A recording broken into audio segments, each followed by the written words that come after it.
dan jaga kesehatan. Shalom sahabat Alpetra Ministry yang pastinya cinta Tuhan, cinta keluarga, dan jaga kesehatan. Masih di channelnya Alpetra Ministry, juga masih bersama saya dan tentunya ada Om Yan ya. Kita akan membahas kembali pengakuan iman rasuli, melanjutkan dari nomor 10 sampai nomor 12. Nah, bagaimana penjelasannya? Mari kita sapa terlebih dahulu Om Yan. Shalom Om.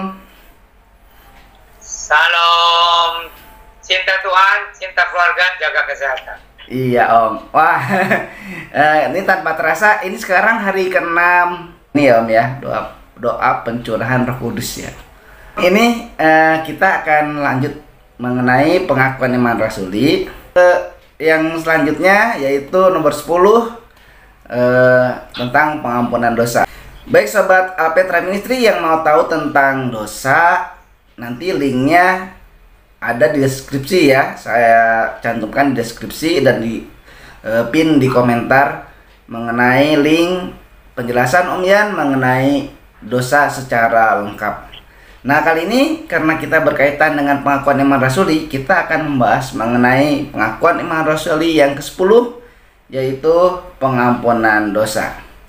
Baik Om, pertanyaannya Om, ini kayaknya terdiri dari dua hal ya Om, ada pengampunan dan ada dosa. Sebetulnya apa sih Om yang dimaksud dengan pengampunan atau mengampuni atau diampuni gitu? Apa nih Om maksudnya? Ya, jadi ini dalam pengakuan iman ini kaitannya kita dengan Tuhan. Jadi pengampunan dosa itu maksudnya Allah Bapa di dalam Tuhan Yesus Kristus itu mau mengampuni segala dosa kita yang bertobat, yang percaya, dan Tuhan tidak akan menghitung-hitung lagi, maka Tuhan akan melupakan segala dosa-dosa kita kalau kita bertobat dengan sungguh-sungguh dan menerima Tuhan Yesus sebagai Tuhan dan Juru Selamat di dalam hati dan hidup kita. Begitu ya Om. Jadi yang dimaksudkan tuh pengampunan dari Tuhan ya ke kita gitu. Yang soal dosa itu jadi ini khusus hubungan kita dengan Allah gitu ya. Jadi bukan dengan sesama manusia. Kalau dengan sesama manusia biasanya itu dibilang kesalahan, tapi itu hanya kebiasaan aja. Oh, iya. Sebenarnya setiap kesalahan ya dosa. Dosa juga tidak ada kecil, tidak ada besar ya. Semua dosa ya dosa gitu. Tapi jadi kalau kita bertobat sungguh-sungguh, menerima Tuhan sebagai Tuhan dan Juru Selamat kita, maka segala dosa dan kesalahan itu dihapus demi pengorbanan Kristus di kayu salib. Iya Om. Ini bedanya mengampuni dan memaafkan itu gimana sih Om? Kan tipis ya Om. Jadi kalau antara sesama manusia ya mengampuni ya sama dengan memaafkan. Jadi kita artinya tidak lagi menghitung-hitung kesalahan orang dan kita mencoba melupakan gitu. Cuman untuk melupakan dosa orang sesudah kita mengampuni atau memaafkan, itu ada orang yang cepat bisa melupakan, ada orang yang sulit untuk melupakan. Tapi yang mengampuni ya mengampuni, ya udah pokoknya nggak akan dihitung-hitung lagi gitu. Cuman itu kan masalah pribadi orang itu. Ada yang bisa cepat ya udah saya maafkan, saya lupakan. Ada orang yang ya saya maafkan tapi saya nggak bisa lupakan gitu. Nah itu sebenarnya jadi kontradiktif. Kalau memaafkan mestinya kalau memaafkan ya melupakan. Cuman ada orang yang perlu waktu. Gitu apalagi kalau hatinya sudah tersakiti. Iya. Ya nggak apa-apa, tapi yang penting ikhlas memaafkan, mengampuni sesama manusia. Nah itu soal bagaimana dia bisa melupakan itu urusan orang itu sendiri berdasarkan perkataannya bahwa dia memaafkan gitu kan. Ya kalau memaafkan ya harusnya bisa melupakan, hanya perlu waktu, ada cepat ada lambat. Oh iya Om ya. Ya kan betul Om, kata Om tadi kan suka ada orang gitu. Ya udah kamu saya maafkan tapi tidak saya ampuni. Atau gimana gitu. Iya suka ada yang gitu kan, kata Om tadi bener. Bisa maafkan, ada yang melupakan gitu berarti. Tapi kalau Tuhan Yesus kayak gitu ke kita gimana ya Om? Ya kamu saya ampuni tapi tidak saya maafkan, masuk. Jadi itu kalau janji Allah di dalam Tuhan Yesus Kristus itu. Kalau kita bertobat sungguh-sungguh kepada Tuhan Yesus Kristus dan percaya pengorbanan Tuhan Yesus Kaisar itu menghapuskan segala dosa, maka Tuhan itu betul-betul mengampuni dan melupakan. Nah itu kan seperti masa sih Tuhan bisa lupa gitu ya, tapi itu janji Tuhan. Dan Tuhan itu maha kuasa. Kalau Tuhan sudah berjanji ya bisa, dia bisa mengampuni dan melupakan gitu. Iya Om. Kan terus juga Om, kalau pengampunan itu dari Tuhan Yesus katanya orang nggak usah minta, udah Tuhan ampuni gitu. Sudah Allah sudah mengampuni katanya Om. Bener nggak Om kayak gitu? Oh tidak begitu.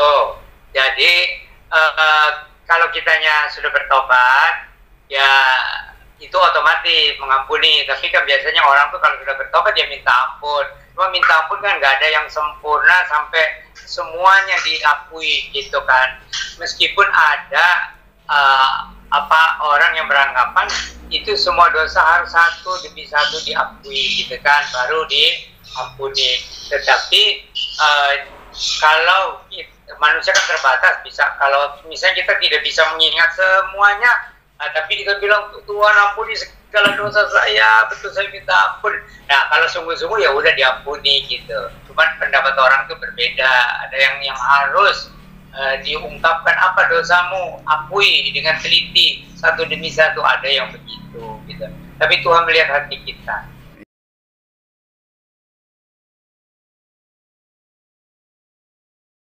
Upah dosa itu ialah maut, dan karena manusia sudah dikuasai oleh dosa, maka manusia memerlukan keselamatan melalui pengampunan dosa, dan itu hanya bisa diberikan oleh Allah sendiri melalui Tuhan Yesus Kristus yang sudah dibuktikan dengan disalibkan, dikuburkan, mati, dibangkitkan pada hari yang ketiga, lalu naik ke surga. Dan dia nanti akan datang kembali untuk menjemput kita. Seperti saat ini kita sedang doa 10 hari setelah Tuhan Yesus naik, menunggu pencurahan Roh Kudus yang dijanjikan oleh Tuhan. Nah Om, bicara tentang dosa ini Om, tadi Om sempat singgung sih, nggak ada dosa kecil, nggak ada dosa besar gitu. Terus ada dosa putih sama dosa hitam nih Om. Katanya secara etika Kristen itu ada Om dosa putih. Jadi misalnya istrinya lagi gimana melahirkan, terus supaya istrinya kuat, udah bohongin aja bayinya selamat gitu, padahal bayinya misalnya meninggal, sebagai contoh gitu Om misalnya. Itu gimana Om? Betul nggak itu? Jadi yang mengenai dosa kecil dan dosa besar dulu ya. Jadi kalau di depan Allah ya dosa itu dosa kecil, dosa besar ya dosa ya. Tetapi kan ini di depan manusia itu ada dibedakan dosa kecil, dosa besar. Dosa besar itu jadi yang betul-betul melanggar hukum-hukum Allah, itu dosa besar. Tapi kalau dosa-dosa kecil itu, ini menurut pandangan manusia itu kan, ya kita kan tidak pernah luput ada dosa dengan sikap-sikap kita, dengan perkataan kita gitu. Jadi supaya kita tahu aja, jadi yang dianggap dosa-dosa besar itu yang melanggar hukum 10 hukum Allah itu, ya. Gitu. Ya, itu jadi nggak ada dosa apa Om? Nggak ada dosa kecil, dosa besar ya Om. Semua dosa sama dosa ya Om ya, dan upahnya sama kan? Ya itu kalau terhadap Allah ya dosa kecil, dosa besar sama saja. Sama saja ya. Tetapi itu tadi menurut pandangan manusia nggak mungkin lah dosa itu sama kecil atau besar. Nah itu bagaimana ukurannya? Yang melanggar hukum-hukum Allah itu disebutnya dosa besar. Dosa besar ya. Itu menurut pandangan manusia ya begitu. Oh iya Om. Itu menurut pandangan manusia ya Om ya. Kalau menurut iya Om. Nah Om, terus kalau yang tadi Om, misalnya ada dosa hitam atau dosa putih, seolah misalnya bohong itu kan dosa ya Om. Jadi ada bohong yang boleh lah kalau untuk kebenaran gitu. Kalau untuk apa? Gitulah, itu gimana Om? Ya, kalau yang namanya dosa ya itu tidak ada dosa yang putih gitu. Kalau itu sih mungkin maksudnya tuh bohong. Yeah. Ada bohong yang hitam, ada bohong yang putih. Ya. Bohong putih itu karena membela orang atau menutupi orang atau bagaimana. Tetapi itu bukan soal dosa. Kalau dosa ya nggak ada yang putih, dosa ya hitam semuanya. Iya Om, makanya itu gimana Om? Jadi secara etika Kristen kan katanya itu untuk apa ya Om ya? Untuk supaya apa menyembunyikan menolong gitu misalnya. Kayak pernah di satu khotbah Om pernah cerita ada pencuri. Terus pencurinya dikejar sama orang gitu. Pencurinya masuk ke rumah pendeta. Terus pendetanya antara kalau ngasih tahu nanti orang ini mati. Kalau nggak kasih tahu dia nyembunyiin orang jahat. Nah, itu dulu waktu Om cerita itu Om. Mungkin bisa ceritain lagi Om. Itu soal bohong ya. Jadi ada bohong kecil, ada bohong besar itu. Jadi itu bohong memang. Jadi bohong kecil karena mau menutupi nyawa menyelamatkan nyawa gitu ya. Itu jadi terpaksa gitu bohongnya. Nah, kalau namanya terpaksa kan jadi bagaimana sebutannya itu kan? Memang bohong ya bohong. Cuma itu demi menyelamatkan nyawa orang gitu. Jadi ya yang dinilai oleh Tuhan kan hati kita, hati manusia. Kalau yang dinilai orang kan, bohong, apalagi pendeta bohong itu kan. Nah. Tapi Tuhan menilai hati kita gitu kan. Yang dinilai itu hati kita. Iya Om. Gitu. Iya. Jadi masalahnya masalah hati ya Om. Ya. Masalah hati. Oke Om. Nah Om, ini mengenai pengakuan iman yang ke-10 ini Om, pengakuan dosa. Ada di liturgi beberapa gereja ya, nggak semua gereja sih. Kalau mau ada perjamuan kudus tuh, biasanya kan ada di liturginya itu pengakuan dosa gitu Om. Jadi ada kayak liturginya, ada kata-katanya gitu. Nah itu gimana tuh Om? Biasanya kan langsung Kyrie eleison itu loh Om, kayak Kyrie eleison gitu. Biasanya mau perjamuan kudus tuh suka ada gitu tuh Om. Ya, itu kebiasaannya itu dari bahasa Yunani Kyrie eleison itu maksudnya ya Tuhan kasihanilah kami ya, atau kasihanilah kami orang berdosa gitu maksudnya.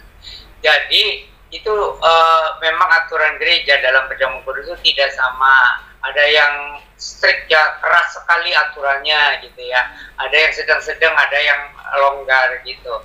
Nah itu makanya kembali kepada pribadi masing-masing. Apakah dia dengan sungguh-sungguh bertobat, sungguh-sungguh mau meninggalkan dosa gitu kan. Itu kesungguhan itu kan tidak bisa dinilai oleh manusia sebenarnya. Tapi ada aturan yang sangat ketat. Nah ini kita tidak mau mempertentangkan aturan gereja kenapa tidak sama. Nah itu kan memang sejarahnya berbeda masing-masing denominasi itu. Jadi yang penting ya sungguh-sungguhlah mengaku dosa dan mau meninggalkan segala dosa supaya jangan ada penghalang antara kita dengan Tuhan, sehingga kita boleh mengikuti perjamuan kudus, makan roti yang melambangkan tubuh Tuhan, minum air anggur yang melambangkan darah Tuhan Yesus gitu. Ya Om. Iya kan kalau itu kan di kalangan Protestan ya Om. Kadang yang di luar Protestan juga ada namanya penerimaan sakramen pengampunan dosa. Jadi disebut juga sakramen tobat gitu Om. Jadi ada yang misalnya saya berbuat dosa, terus saya datang ke Om, saya mengaku dosa di hadapan Om, terus Om dikasih privilege gitu sama Tuhan bahwa Om bisa mengampuni dosa saya. Dan itu didasari dengan dasar firman Tuhan. Karena barang siapa yang mengampuni seorang maka dia akan Yohanes berapa ya Om? Yohanes berapa itu ya, lupa saya Om. Nah itu Om, gimana Om? Jadi begini, itu tradisi gereja itu bermacam-macam ya. Itu terutama di gereja Katolik gitu ya. Jadi orang mau mengikuti perjamuan kudus itu seolah-olah aturannya keras sekali. Lalu kalau dianggap orang itu betul-betul sungguh-sungguh, lalu imam atau pastor itu sepertinya mendapatkan kuasa, tapi itu berdasarkan aturan gereja. Jadi mengampuni dosa umatnya gitu. Iya. Lalu jadi ya begitu. Jadi itu tradisi gereja. Kalau di Protestan itu lebih bergantung kepada orang itu sendiri dengan Tuhan gitu. Jadi apakah dia diampuni apa tidak? Ya, kalau dia sungguh-sungguh bertobat minta ampun ya mau meninggalkan dosa, tentu saja Tuhan Yesus mau menerima dan mengampuni, dan perjamuan kudus itu merupakan lambang pengampunan segala dosa itu pada waktu itu. Ya, ada juga kan yang gereja misalnya jemaatnya berbuat dosa terus dikonseling ya Om ya, dikonseling gitu. Sebagai jalan pengampunan dosanya bagaimana melalui konseling. Tapi ada juga Om gereja yang jemaatnya berdosa terus dia disuruh ngomong di depan jemaat banyak gitu untuk ngakui dosanya supaya dapat pengampunan dosa gitu. Itu gimana tuh? Jadi itu bergantung tradisi gereja. Memang ada dasar Alkitabnya tuh. Jadi harus kalau dosanya itu umum, artinya dosanya diketahui oleh umum, ya di depan gereja lah mengaku dosa, minta ampun kepada Tuhan dan minta maaf kepada jemaat. Gitu. Ada gereja yang begitu, tapi kebanyakan gereja sekarang sudah menyerahkan kepada pribadi masing-masing. Jadi pengakuan dosa ya terserah orang itu kepada Tuhan. Aku jujur atau tidak itu terserah. Gitu, jadi pada umumnya sih terserah kepada pribadi masing-masing gitu. Jadi tetapi ada gereja yang keras aturannya gitu. Iya. Jadi harus mengakui juga di depan umum, di depan jemaat gitu. Iya. Itu tradisi gereja yang enggak sama. Karena ada juga yang kayak nanti jemaatnya dikucilkan gitu. Ibadahnya di dalam gereja, dia jadi di samping gereja, mungkin di koridor atau di gangnya atau di belakang tembok mimbar, kan kadang kayak dikucilkan gitu pas saat pengampunan dosa itu gitu. Kalau soal semacam dikucilkan atau tidak diizinkan ikut perjamuan kudus, memang ada dasar Alkitabnya gitu kan. Tapi gereja Protestan kebanyakan sudah tidak memakai itu lagi, jadi diserahkan pada pribadi masing-masing. Jadi kalau pribadi itu sungguh-sungguh menyesali dosa-dosanya, mengakui dosa-dosanya di depan Tuhan dan berjanji untuk meninggalkan, maka hamba Tuhan mengatakan dipersilakan untuk mengambil bagian dalam perjamuan kudus itu. Jadi segala dosanya sudah diampuni demi Kristus begitu. Ya.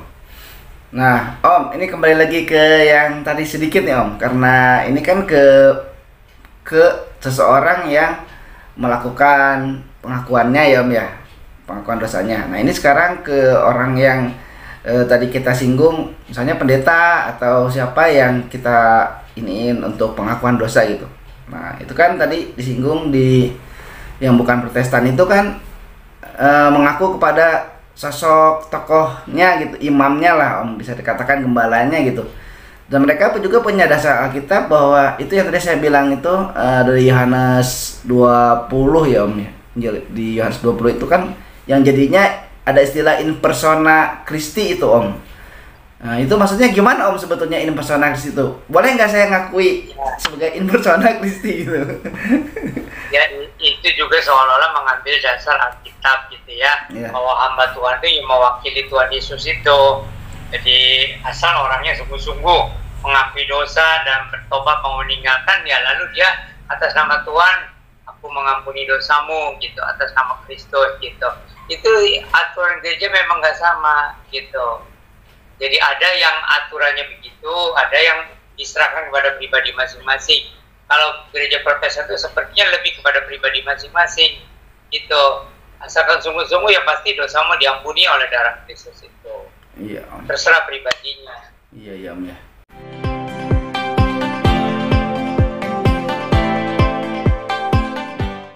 Nah Om, tapi kan ayat di Alkitab itu kan bukan untuk seorang gembala, untuk seorang pendeta, tapi kan ayat Alkitab itu untuk semua orang Om.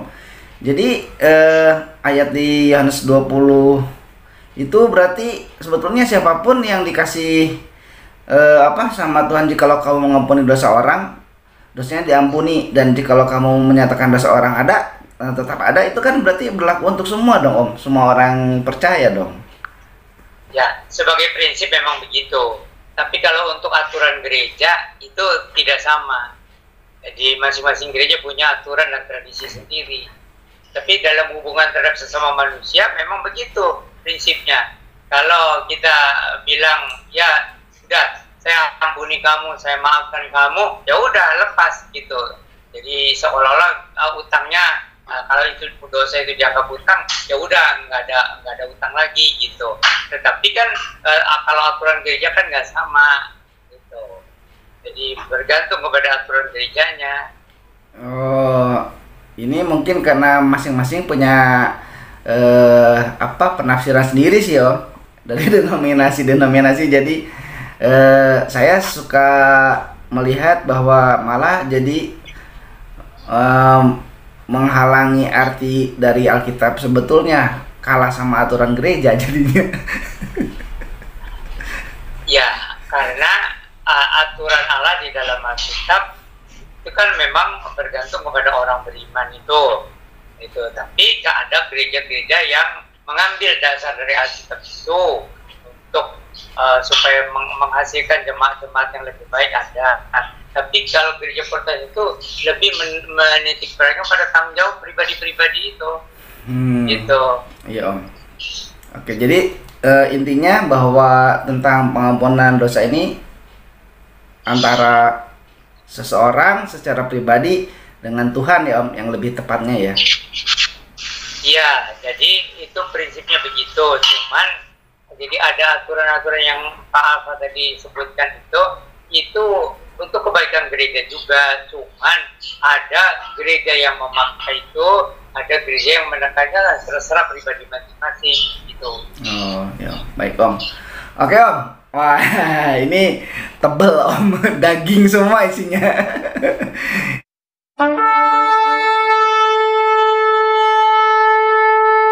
Kita lanjutin aja Om, ngomongin daging, jadi kita lanjutin ke yang ke-11 nih Om.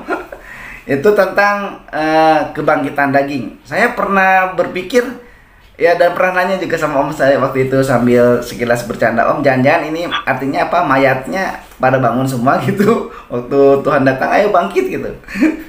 Aku percaya kepada kebangkitan orang mati gitu ya, kebangkitan daging ya, seringkali disebutnya ya. Jadi begini, jadi penekanannya kepada daging itu adalah iman bahwa Allah itu Maha Kuasa, bisa memberikan tubuh yang baru. Gitu, tubuh yang baru, tubuh kebangkitan. Tetapi lalu orang banyak yang pikirannya terlalu pendek, jadi seolah-olah orang mati itu badannya itu tiba-tiba jadi bangun kembali atau gimana ya. Jadi itu semacam untuk pembahasan aja. Oh, dia akan bangkit itu dari antara orang mati itu, padahal itu tubuh yang baru. Iya. Memberikan tubuh yang baru, dan mayat itu rohnya kan bukan di kuburan lagi. Iya. Ini Om, yang kebangkitan daging ini kan itu terjemahannya beda-beda ya Om ya. Ada yang kebangkitan orang mati, kebangkitan daging, kebangkitan tubuh. Nah, ini mungkin harus diganti nih kata-katanya. Kebangkitan apa Om? Kebangkitan tubuh gimana ya Om sebetulnya? Aku percaya kepada kebangkitan tubuh sama aja dengan aku percaya kepada kebangkitan daging atau kebangkitan orang mati. Itu mah setiap denominasi itu punya tradisi sendiri. Jadi kita tidak usah tentangkan, karena maksudnya sama. Kebangkitan orang mati, jadi tubuhnya dirubah menjadi tubuh yang baru. Ya, maksudnya kan waktu Tuhan Yesus datang, terus kita dibangkitkan itu, tubuhnya bukan tubuh jasmani yang ini kan Om, tubuh baru gitu. Rupanya masih seperti tubuh lama, itu rupa. Tapi esensinya itu sudah tubuh yang baru, tubuh kebangkitan. Itu ya tubuh rohani sebenarnya, tapi merupakan seperti tubuh jasmani. Itu tubuh kebangkitan. Ya Om, kalau dari buku Om juga pernah dibilang bahwa itu tubuh itu roh dan jiwanya yang ada ya Om ya, nanti digabungkan lagi ke tubuh yang baru itu, gitu ya Om. Ya, jadi itu kan secara umumnya kan kalau tubuh bersatu dengan roh menjadi hidup. Tapi sekarang kan tubuhnya kan sudah hancur tuh, diberikan tubuh yang baru, tapi yang otomatis sudah bersatu dengan roh. Berarti kebangkitan tubuh itu sebetulnya yang tadi udah Om jelaskan ya Om ya, bahwa nanti tubuh yang ada itu yang sudah disempurnakan oleh Tuhan Yesus Kristus ya Om. Seperti ini, tetapi bukan yang ini kan ya Om, gitu. Ya, Om. Jadi, nah Om, ini kalau kebangkitan orang mati ini seringkali dikaitkan dengan dunia lain ya Om. Berarti kalau kita mengakui kebangkitan orang mati, berarti setidaknya kita percaya hantu katanya. Nah Om, gimana tuh Om? Itu beda ya. Beda ya. Jadi hantu itu kan bukan manusia, dan itu orang percaya katanya orang mati menjadi hantu. Sebenarnya enggak juga gitu. Enggak ada itu orang mati jadi hantu itu. Jadi kalau orang meninggal dunia itu rohnya kan ada disimpan tuh. Kalau orang yang tidak diselamatkan ya di alam maut yang sudah mengalami kesengsaraan seperti rumah tahanan lah, sudah menderita tapi belum neraka. Jadi kalau orang yang sudah diselamatkan itu dibilangnya di Firdaus atau di tempat yang senang, tapi belum surga gitu. Oh iya. Nah, oke lah Om, kita nggak akan ngebahas hantu Om, kita ngebahas yang hidup aja. Nah, membahas yang hidup itu berarti kita sampai ke yang terakhir nih Om, yaitu aku percaya kepada hidup yang kekal. Ya, ada kehidupan yang kekal nih Om. Nah, ini kayaknya perlu penjelasan yang sangat ini dari Om nih tentang hidup yang kekal ini. Silakan Om. Ya, itu dalam pengakuan iman Rasul yang terakhir ya, yang ke-12 ya. Aku percaya kepada hidup yang kekal, itu hidup yang bertahan selama-lamanya, itu hidup baru yang dikekalkan gitu kan. Karena kita begitu terima Tuhan Yesus ya, bertobat sungguh-sungguh terima Tuhan, sudah mengalami hidup baru. Cuman kan kita mengalami kematian tuh, tetapi hidupnya ini kan hidup kekal, jadi nanti diperbarui terus gitu, diabadikan menjadi betul-betul roh yang abadi gitu. Tapi roh yang abadinya ini pemberian begitu, pemberian dari hasil dari iman kepada Tuhan Yesus Kristus itu gitu. Jadi aku percaya pada hidup yang kekal itu, hidup yang kekal itu pemberian, roh kita itu diabadikan dan kita bisa hidup selama-lamanya dengan Allah Bapa di sorga, dengan Tuhan Yesus sebagai juru selamat kita, dan dengan orang-orang yang sudah lebih dulu ke sana. Ya Om, jadi isu tentang ini Om, immortal ya Om ya, hidup abadi kan, hidup immortal, kekal, tidak binasa. ya Om. Jadi orang nggak mati-mati gitu, hidupnya sampai ribuan tahun masih ada. Berkaitan dengan hidup yang kekal ini, Tuhan Yesus juga pernah bilang kan Om, ada salah satu murid ini yang tidak akan mati gitu Om. Nah, apakah itu maksudnya Om? Itu kalau ada perkataan kalau aku kehendaki, ada di antaranya ini, itu sampai Tuhan Yesus bangkit. Oh iya Om, berarti jadi, kekal kan Om? Waktu Tuhan Yesus bangkit itu, jadi kalau aku kehendaki, tapi itu kata-kata itu yang banyak orang melupakan. Iya yang Om, tidak akan mati gitu. Tapi ada orang menafsirkan lagi tidak akan mati itu tidak akan mengalami maut yang kekal gitu. Iya. Jadi mati hanya mati secara manusia itu kalau orang beriman dalam Tuhan Yesus itu istirahat, kayak tidur gitu. Itu begitu. Jadi tidak lagi mengalami maut di dalam arti kata kebinasaan. Tapi secara manusia mati-matilah kan sama karena terpisahnya roh dari badan gitu. Iya. Jadi yang kekal itu cuma Allah ya Om, nggak ada yang kekal kan di dunia ini gitu. Ya, hanya Allah yang kekal dan orang-orang yang dikehendaki Allah untuk menerima hidup yang kekal karena iman kepada Tuhan Yesus Kristus begitu. Oh iya Om, setiap orang yang percaya sama Tuhan Yesus bahwa Tuhan Yesus adalah Allah dan Juru Selamat, maka dia akan menerima hidup yang kekal. Ada hidup yang kekal, berarti kan ada hidup yang tidak kekal ya Om ya. Nah ini kaitannya bukan dengan manusia nih Om, mungkin dengan ciptaan yang lain ya Om ya. Kayak tanaman gitu, hewan itu kan menunjukkan bahwa itu tidak kekal gitu. Sama ya, manusia juga kan nanti ada waktunya yang nggak kekal. Ya, itu binatang-binatang meskipun punya nyawa, tapi itu hanya sementara begitu aja selama ya dia hidup ya udah, atau kalau udah mati udah gitu. Jadi itu nyawanya ada di dalam darahnya gitu. Jadi darahnya habis atau bintang itu mati, ya udah hilang lah nyawanya, hidupnya itu. Meskipun ada kepercayaan yang di luar Kristen itu yang mengatakan bahwa nyawa binatang itu juga masih ada gitu. Cuman kita nggak mau membahas soal itu.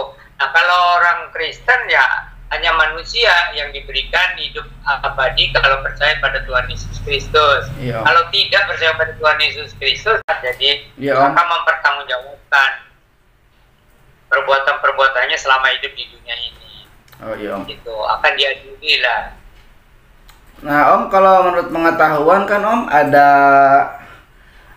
apa ya? Ada makhluk-makhluk yang katanya juga abadi, Om. Ada makhluk abadi gitu, kayak virus atau semacam kuman gitu, Om.